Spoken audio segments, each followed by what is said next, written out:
Welcome back to the Impact Series podcast, where we share the experiences of social entrepreneurs and change makers from around the world. I'm Yejide.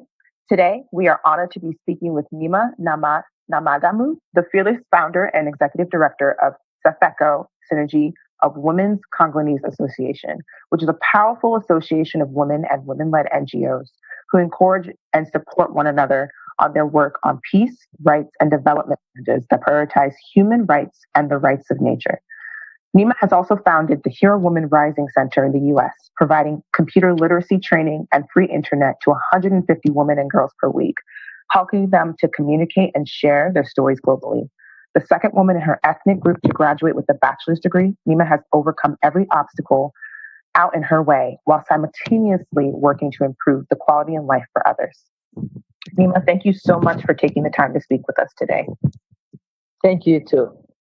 So, what made you feel growing up that you had a voice when so many other women in so many different areas of the world do not feel that way?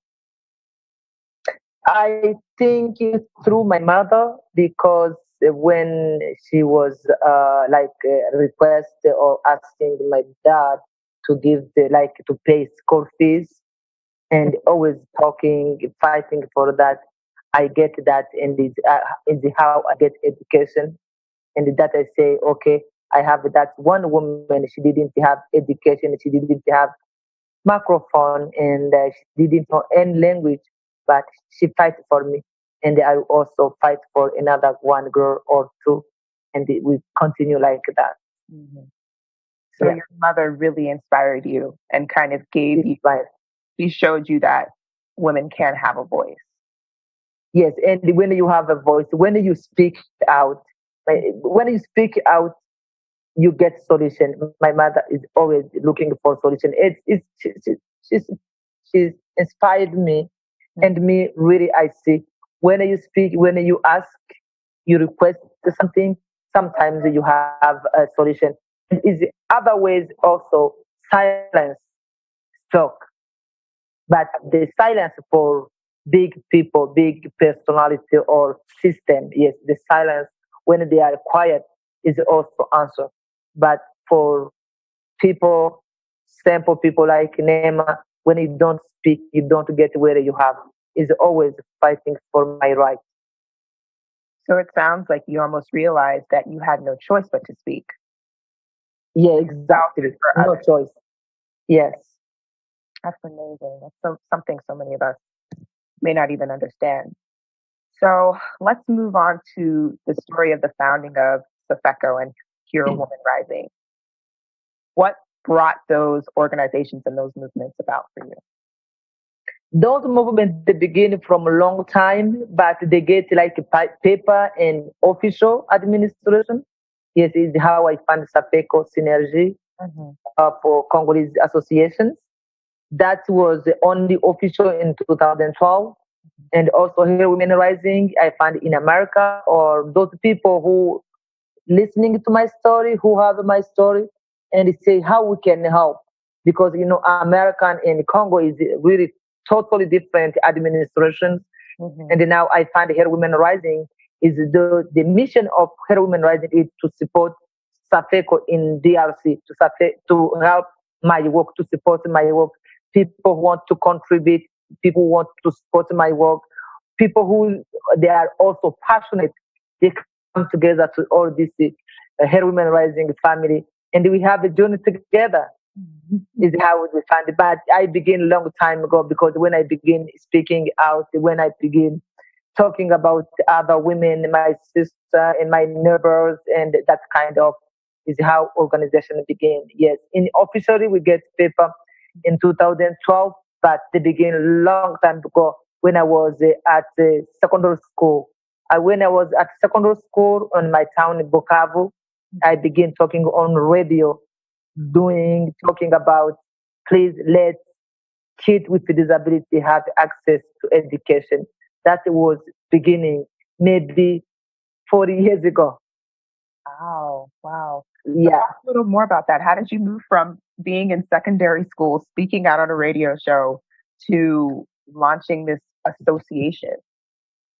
Yeah, because when I was in secondary school, I was only one girl for thousands girls because it's a big school, college, in secondary school. Catholic run that school is big in my town, and I was only one girl with a disability. And the people, everyone who saw me, they was like shocked how this girl that she can have it to go to school, and there was many stairs on my school because I was living in boarding school. I sleep up and I come down and no elevator. All my 6 years when I passed there was only escalating stairs, 100 stairs every day, go back.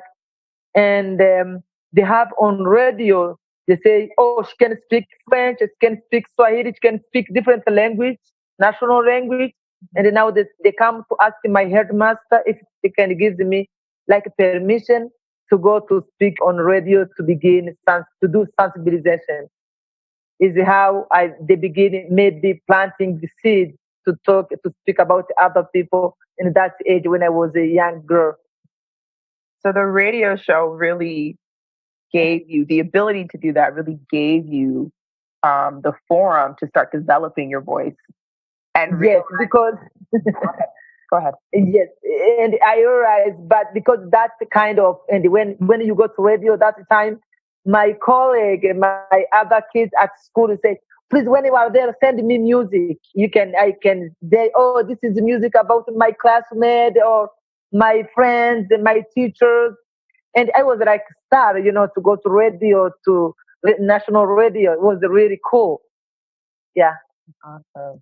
So in doing that, you were able to start having people recognize you, start having people and friends and neighbors and things say like, "Hey, this woman has a voice. Let's see what we can do with it."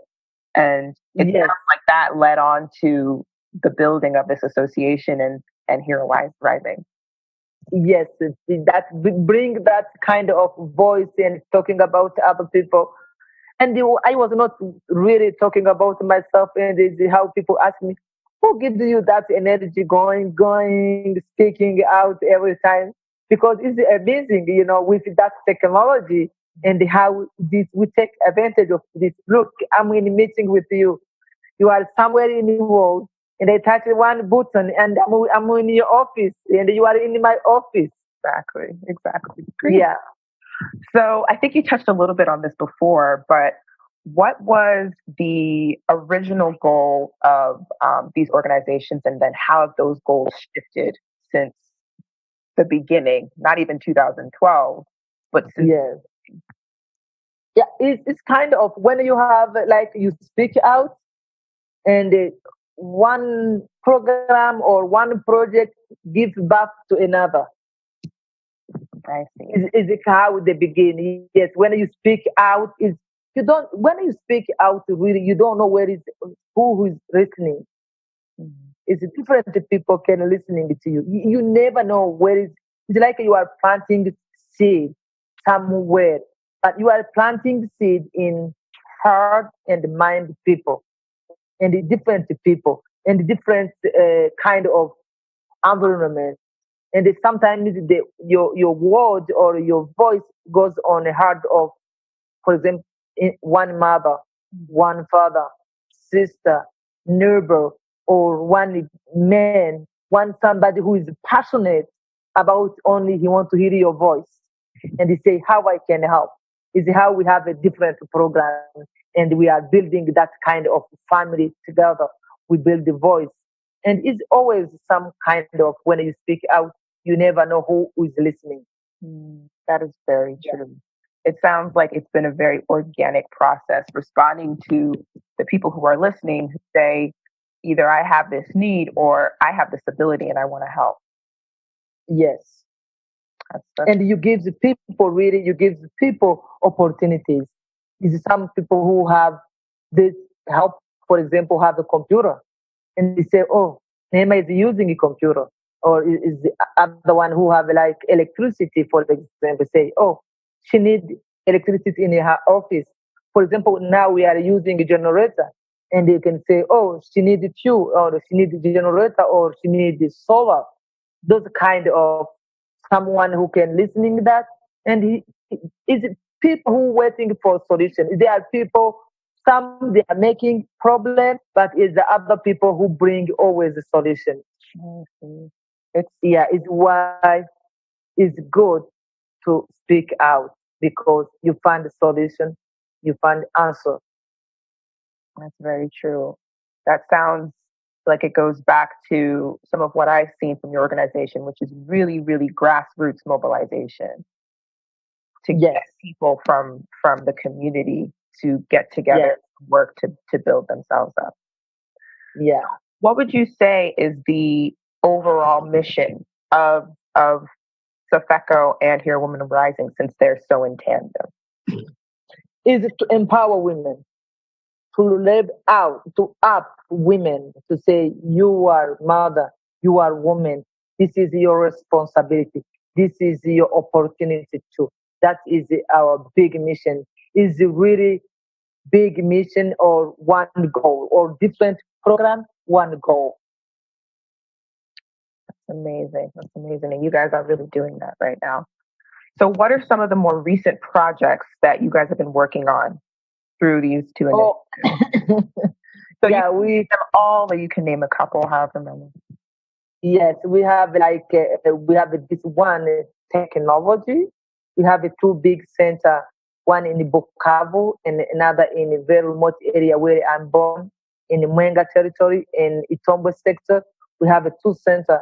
Those technologies like driving our really big vision to empower women.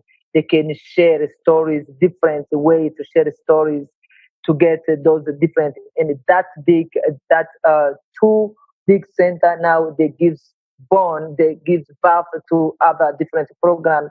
For example, one is really big is a pad when you do pad for girls and we build that pad because keep girls on the school. That is one program that we have from because we have a technology. We go online, we look for other kind of um, connections and women give us solution for remote for rural women and now we made had we already distribute 2000 on two different school around our center in Itombwe. We already give it to 2000 girls on a school. That is the program we give that keep girls on a school. That is one program we have in very remote areas. And other big program we have for women in a village for those kind of keeping girls on a school or that kind of problem. It's not problem. The solution we have planting trees because we are fighting with climate change. We already plant like 70,000 trees because we have four nurses for to do begin planting trees. That came why when women go through like wood for cooking, to have a light night, and to have everything, and they go so far because let me tell you about Congo. Congo is second rainforest after Amazon forest. Oh, wow. Yes, Congo. And that kind of, and my country also is maybe now 24 years civil wars, different militias and different problems. And also we have those kind of minerals, mining minerals, and is not organizing. And the people who go to dig for minerals, they cut trees. They cut trees and also other put fire because they are like they have a cow. They are firm because they want to have a new grass for cows and goats and all those kind of people because they live on a farm and they are cow people and that kind make really forests like destructions and they do kilometers and kilometers. And when we live really naturally, we don't have air conditioner, we don't have light, and the people will live the night. You cook with trees, and when you don't have trees, no life. And this kind of climate change now, we see only consequences because we live naturally, because those influence from outside and they cut trees, and now we have many disease, and no tree was produced like people, indigenous people, because they eat some, they have special fruits and the trees people eat in our neighbors because we live around Itombe forest, and those kind is disparating. Mm-hmm. They can't find, little French. Chenille is like some kind of some things is coming through trees people eat. Okay. It's very very good for women who are pregnant.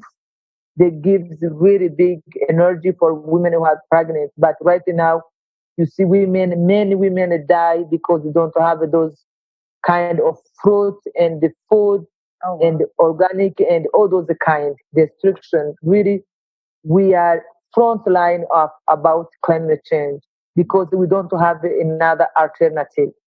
Wow. That is a big project we are doing right now. We already planted 7,000 trees, but we are continue, and we are looking for big to have a big help, to have, for example, seeds, to have material to use to do all of those kind nurse, to have all those kind to help us. That is a big project we have right now because we are trying to fight with climate change. That is That is really big. Yes, it's uh, a big project or program that we have with that. And another one big and exciting, we are begin building a growth school. amazing. Yeah, because growth school, because the girls they didn't have a real opportunity, and where I see things, how things can change is between men and women. And because African countries, they are so patriarchal system, and Mm-hmm. is why problem continue because we don't have the balance between men and women. The only men, they are only always busy fighting for power, fighting for position, fighting for title, and the women, they are ruthless. They don't have that opportunity. Is why for me, this is my only point of view, Mm-hmm.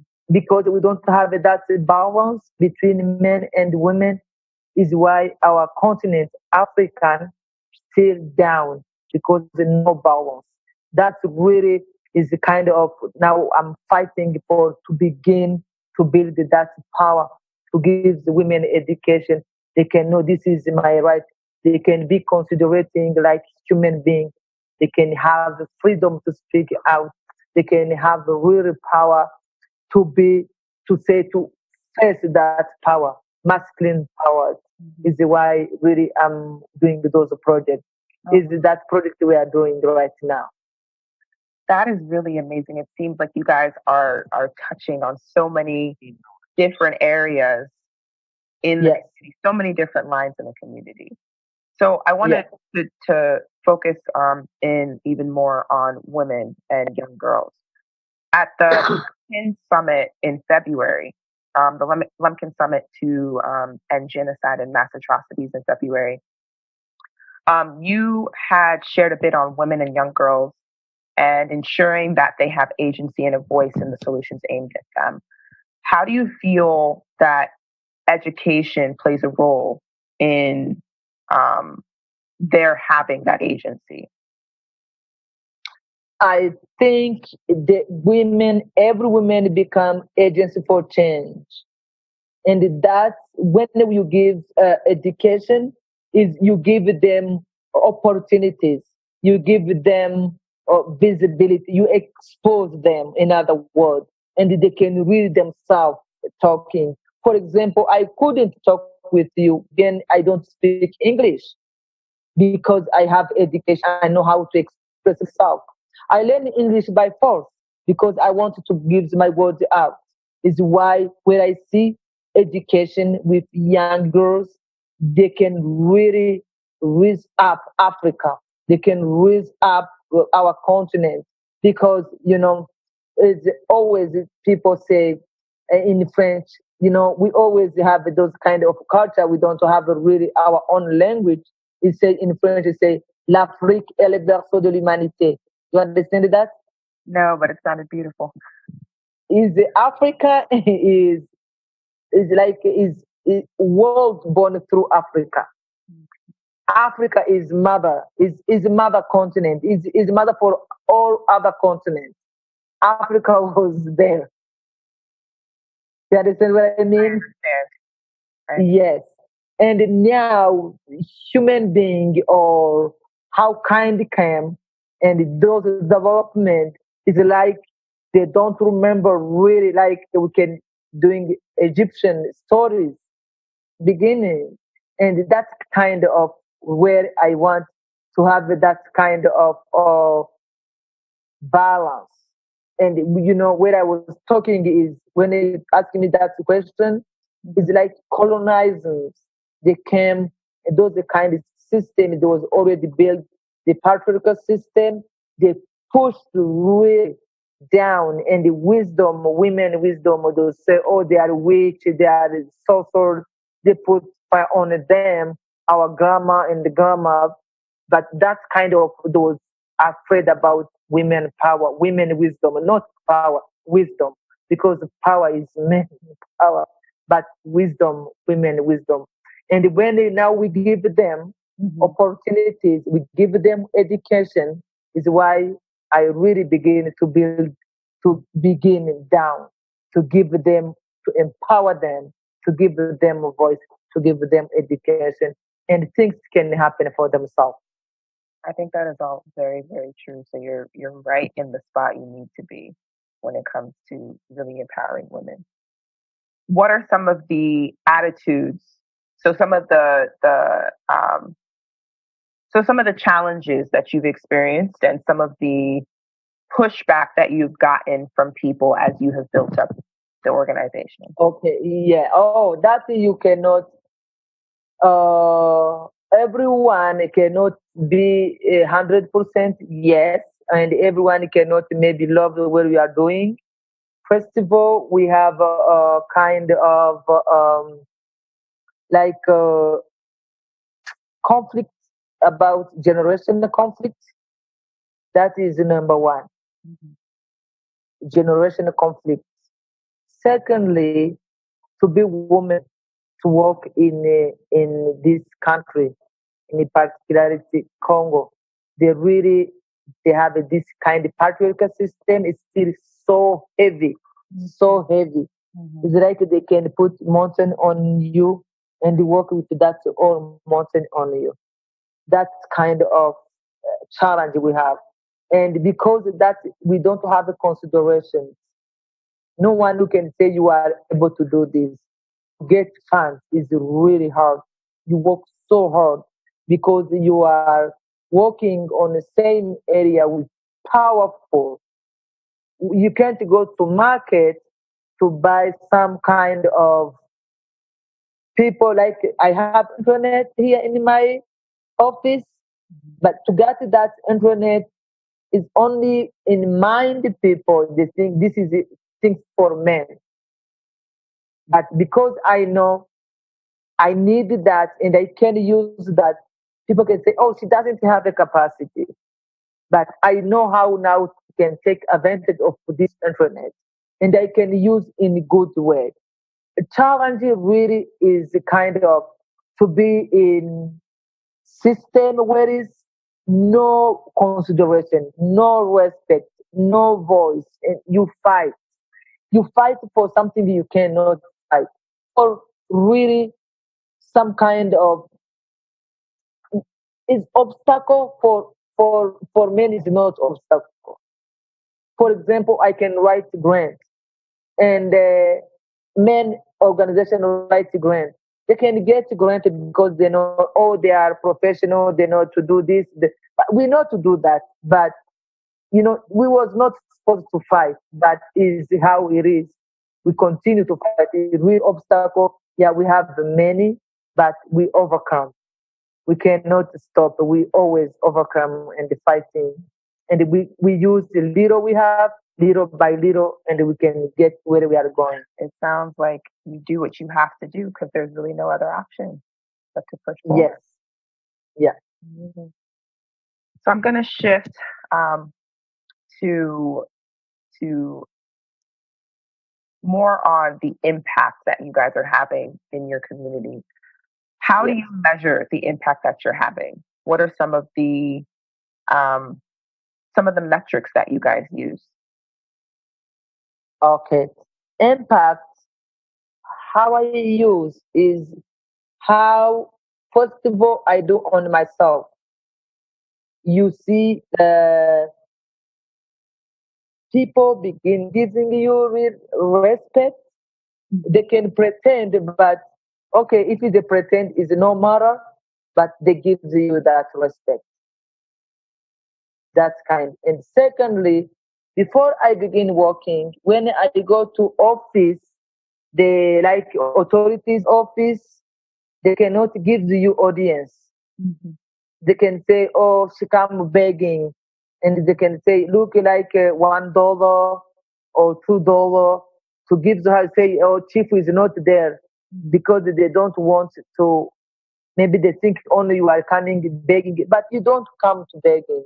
Mhm. And right now, when I go to ask any audience, always gives me audience. And the people welcoming me, and they know I'm not coming to begging.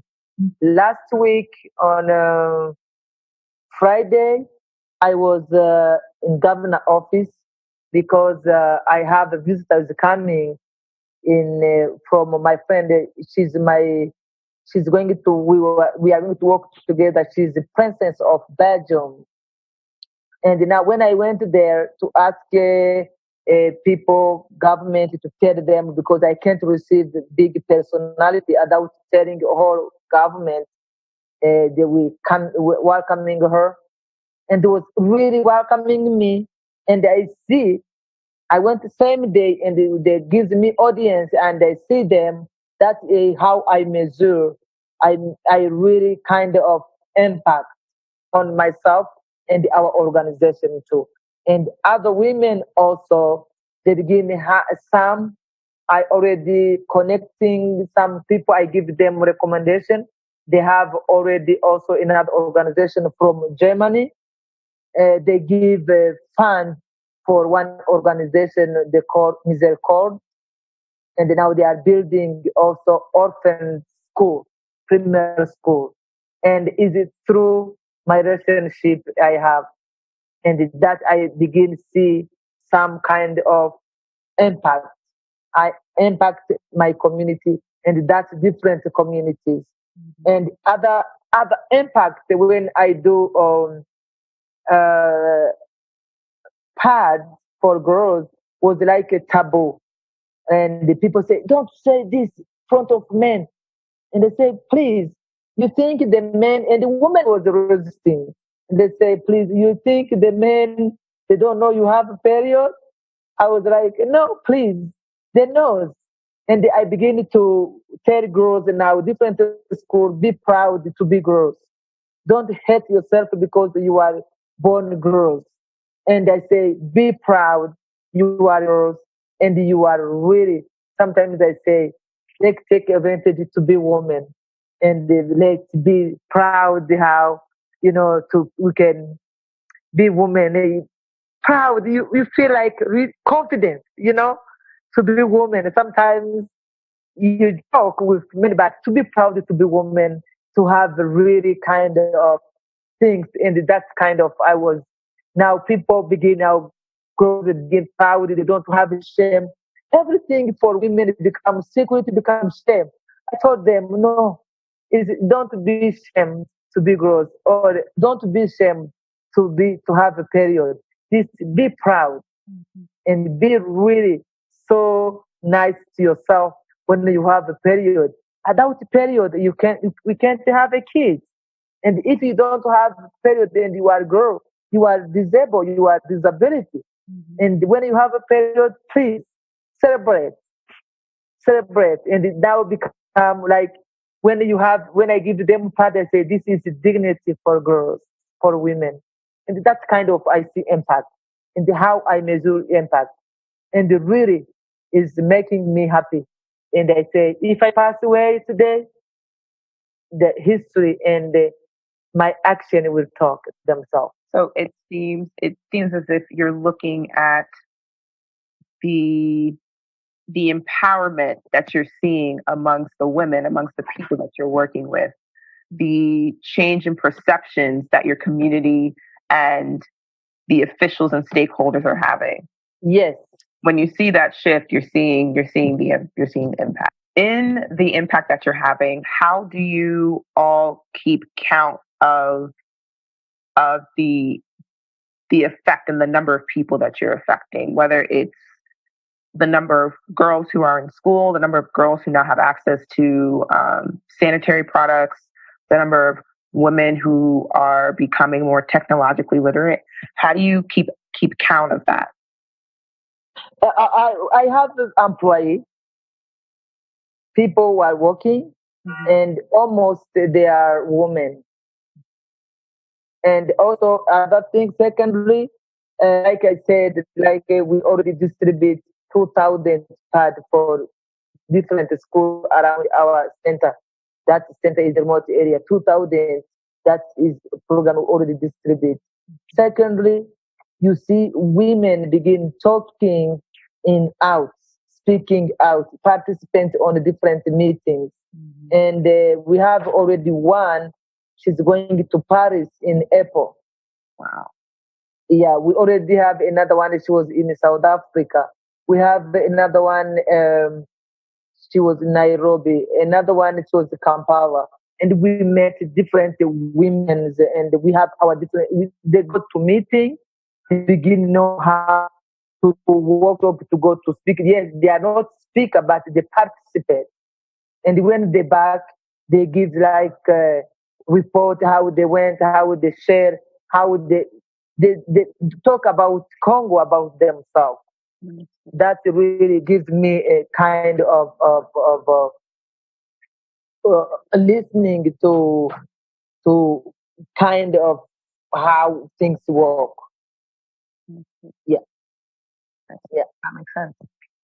So, what would you say is the greatest power of grassroots organizations like yours to have an impact that some of the larger, more recognizable aid organizations don't have the ability to do or just don't understand? Yeah, they don't understand. And they don't understand the culture. That is number one. Secondly, they are not in community because me, I'm one of those people. And I know the need.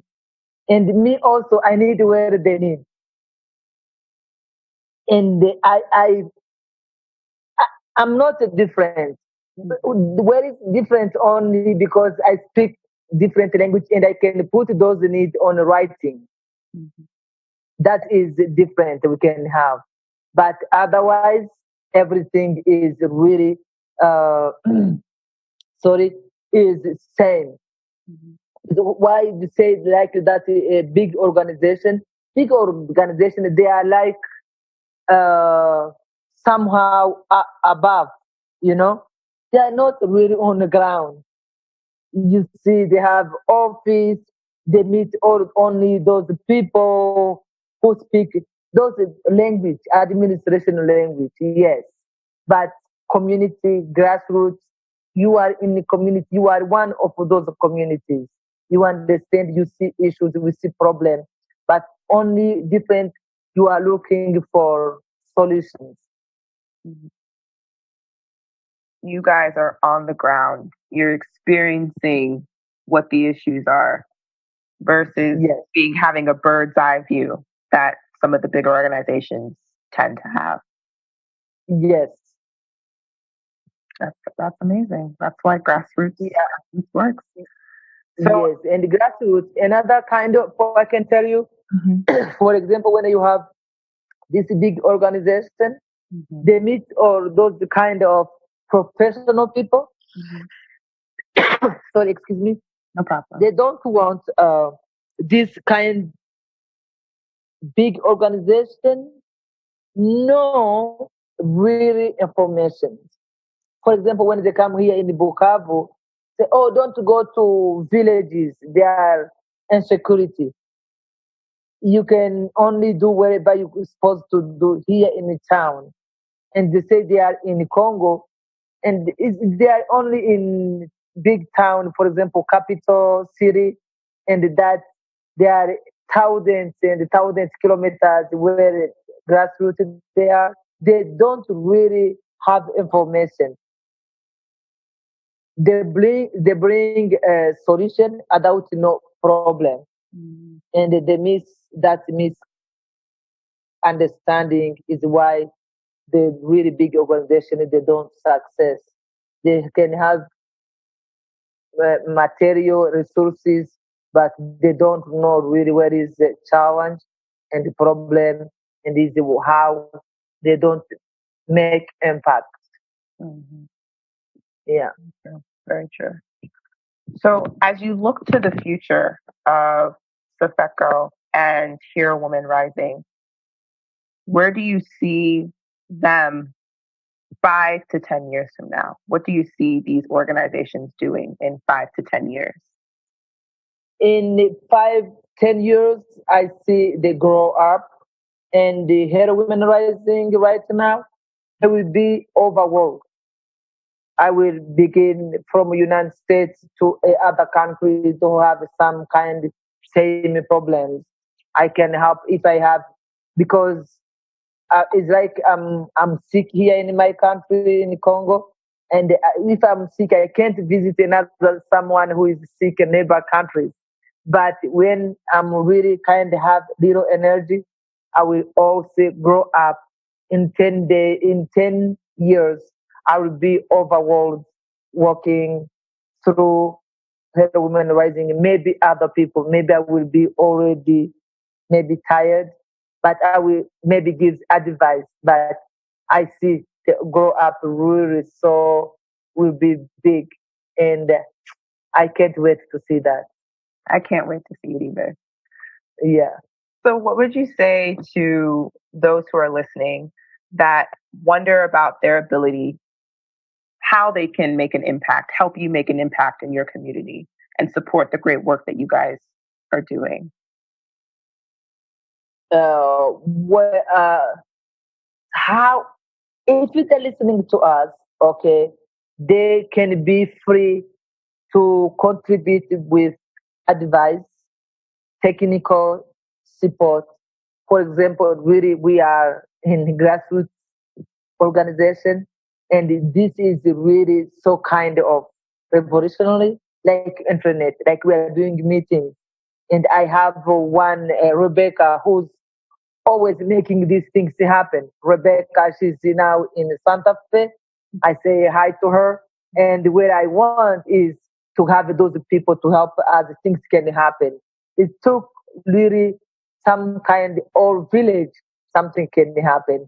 Is now she make me in touch with you with technology or also support.